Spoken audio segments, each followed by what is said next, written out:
Kisah Kiai Haji Abdul Wahab Hasbullah. Kiai Haji Abdul Wahab Hasbullah lahir di Jombang, tanggal 31 Maret tahun 1888, meninggal tanggal 29 Desember tahun 1971 pada umur 83 tahun, adalah seorang ulama pendiri Nahdlatul Ulama. Kiai Abdul Wahab Hasbullah adalah seorang ulama yang berpandangan modern. Dakwahnya dimulai dengan mendirikan media massa atau surat kabar, yaitu Harian Umum, Suara Nahdlatul Ulama, atau Suara No, dan Berita Nahdlatul Ulama. Ia diangkat sebagai pahlawan nasional Indonesia oleh Presiden Joko Widodo pada tanggal 7 November tahun 2014. Keluarga. Ayah Kiai Abdul Wahab Hasbullah adalah Kiai Hasbullah Said, pengasuh pesantren Tambak Beras Jombang, Jawa Timur, sedangkan ibundanya bernama Nyai Latifah. Pendidikan. Ia juga seorang pelopor dalam membuka forum diskusi antar ulama, baik di lingkungan NU, Muhammadiyah dan organisasi lainnya. Ia belajar di pesantren Langitan Tuban, pesantren Mojosari Nganjuk, pesantren Tawangsari Sepanjang, belajar pada Syekhona Muhammad Khalil Bangkalan, Madura, dan pesantren Tebuireng Jombang di bawah asuhan Hadratus Syekh Kiai Hasyim Asy'ari. Di samping itu, Kiai Wahab juga merantau ke Mekah untuk berguru kepada Syekh Mahfuz At-Tirmasi dan Syekh Al-Yamani dengan hasil nilai istimewa. Aktivitas di Nahdlatul Ulama. Kiai Abdul Wahab Hasbullah merupakan bapak pendiri NU. Selain itu juga pernah menjadi Panglima Laskar Mujahidin, Hizbullah, ketika melawan penjajah Jepang. Ia juga tercatat sebagai anggota DPA bersama Ki Hajar Dewantoro. Tahun 1914 mendirikan kursus bernama Taswirul Afkar.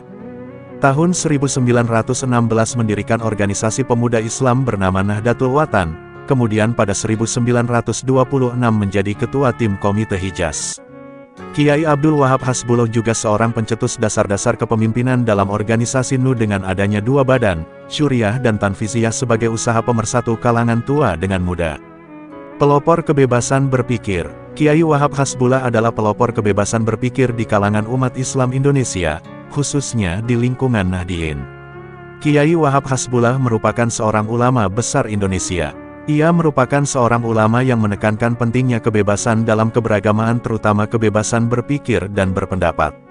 Untuk itu Kiai Abdul Wahab Hasbullah membentuk kelompok diskusi Taswirul Afkar, pergolakan pemikiran, di Surabaya pada 1914. Mula-mula kelompok ini mengadakan kegiatan dengan peserta yang terbatas. Tetapi berkat prinsip kebebasan berpikir dan berpendapat yang diterapkan dan topik-topik yang dibicarakan mempunyai jangkauan kemasyarakatan yang luas, dalam waktu singkat kelompok ini menjadi sangat populer dan menarik perhatian di kalangan pemuda. Banyak tokoh Islam dari berbagai kalangan bertemu dalam forum itu untuk memperdebatkan dan memecahkan permasalahan pelik yang dianggap penting. Taswirul Afkar tidak hanya menghimpun kaum ulama pesantren. Ia juga menjadi ajang komunikasi dan forum saling tukar informasi antar tokoh nasional sekaligus jembatan bagi komunikasi antara generasi muda dan generasi tua. Karena sifat rekrutmennya yang lebih mementingkan progresivitas berpikir dan bertindak, maka jelas pula kelompok diskusi ini juga menjadi forum pengkaderan bagi kaum muda yang gandrung pada pemikiran keilmuan dan dunia politik. Bersamaan dengan itu, dari rumahnya di Kertopaten, Surabaya, Kiai Abdul Wahab Hasbullah bersama Kiai Mas Mansur menghimpun sejumlah ulama dalam organisasi Nahdlatul Watan Kebangkitan Tanah Air yang mendapatkan kedudukan badan hukumnya pada 1916. Dari organisasi inilah Kiai Abdul Wahab Hasbullah mendapat kepercayaan dan dukungan penuh dari ulama pesantren yang kurang lebih sealiran dengannya. Di antara ulama yang berhimpun itu adalah Kiai Bisri Syansuri, Denanyar Jombang, Kiai Abdul Halim, Leimunding Cirebon, Kiai Alwi Abdul Aziz, Kiai Masum Lasem, dan Kiai Kolil Kasingan Rembang.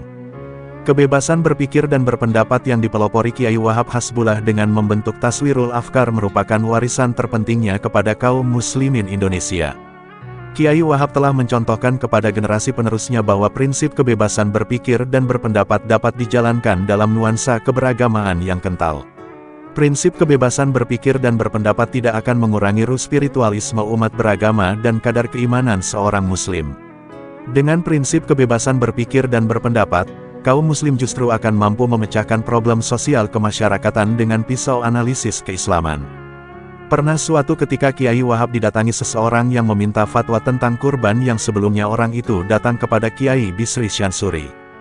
Bahwa menurut hukum fikih berkurban seekor sapi itu pahalanya hanya untuk 7 orang saja, terang Kiai Bisri.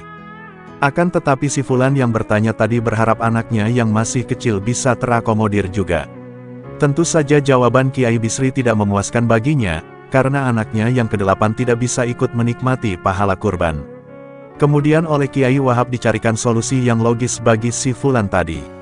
Untuk anakmu yang kecil tadi belikan seekor kambing untuk dijadikan lompatan ke punggung sapi, seru Kiai Wahab. Dari sekelumit cerita di atas tadi, kita mengetahui dengan jelas bahwa seni berdakwah di masyarakat itu memerlukan cakrawala pemikiran yang luas dan luwes. Kiai Wahab menggunakan kaidah usuliyah, malayudrakukulu, layutrakujulu, apa yang tidak bisa diharapkan semuanya janganlah ditinggal sama sekali. Disinilah peranan usul fikih terasa sangat dominan dari fikih sendiri.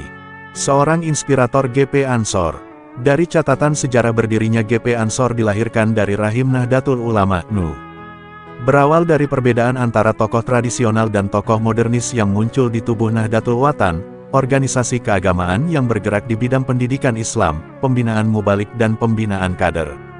Kiai Abdul Wahab Hasbullah, tokoh tradisional dan Kiai Mas Mansur yang berhaluan modernis, akhirnya menempuh arus gerakan yang berbeda justru saat tengah tumbuhnya semangat untuk mendirikan organisasi kepemudaan Islam. 2 tahun setelah perpecahan itu, pada 1924 para pemuda yang mendukung Kiai Abdul Syab Hasbullah yang kemudian menjadi pendiri NU membentuk wadah dengan nama Syubanul Watan Pemuda Tanah Air. Organisasi inilah yang menjadi cikal bakal berdirinya Gerakan Pemuda Ansor setelah sebelumnya mengalami perubahan nama seperti Persatuan Pemuda NU PPNU, Pemuda NU PNU, dan Ansarun Nahdlatul Ulama ANO.